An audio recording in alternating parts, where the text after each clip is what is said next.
अगर आप भी चाहते हैं सीके फिल्म की ऑडियो वीडियो सबसे पहले आप तक पहुंचे, तो लाल बटन को दबाकर चैनल को सब्सक्राइब करें और बेल आइकन को दबाना ना भूलें। माल चल गई होलिये में डोलिये में माल चल गई होलिये में डोलिये में रिकॉर्डिंग बाय मां गंगा स्टूडियो पहले मंगुरा नवादा। सुनाए संगतिया मोतीला की बतिया, सोची सोची नींद नहीं आवता बेरतिया। सुनाए संगतिया मोतीला की बतिया, सोची सोची नींद नहीं आवता बेरतिया। फांस गई नियारा बोलिए में, फांस गई नियारा बोलिए में। माला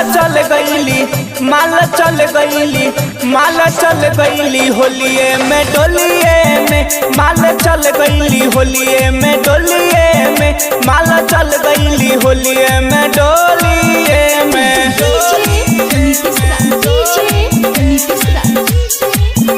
माल चल गई होलिये में डोलिये में।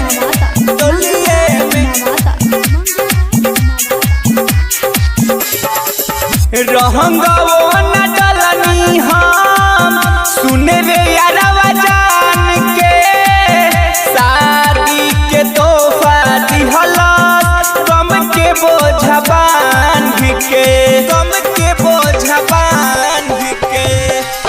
रहंगो न डलनी हम, सुन रे यारवा जान के।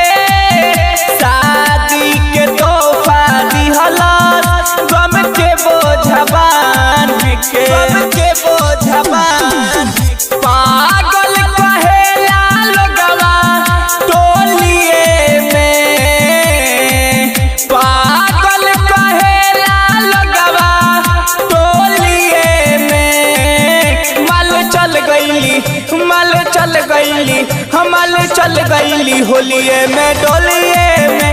माल चल गईली होलिये में डोलिये में। माल चल गईली होलिये में डोलिये में।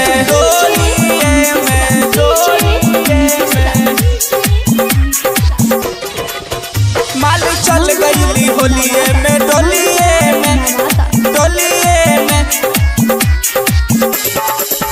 पंकज राजू के बात नहीं मानाली, चाहत कुनाल के छोड़ गईली पागली।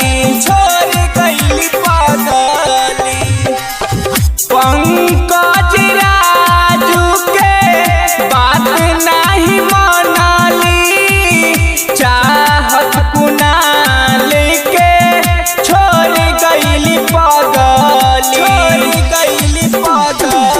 मिले आवत रहे हमसे गलिये में। मिले आवत रहे हमसे गलिये में। माल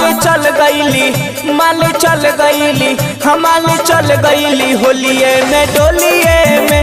माल चल गईली होलिये में डोलिये में। माल चल गईली होलिये में डोलिये में। रिकॉर्डिंग बाय मां गंगा स्टूडियो पहले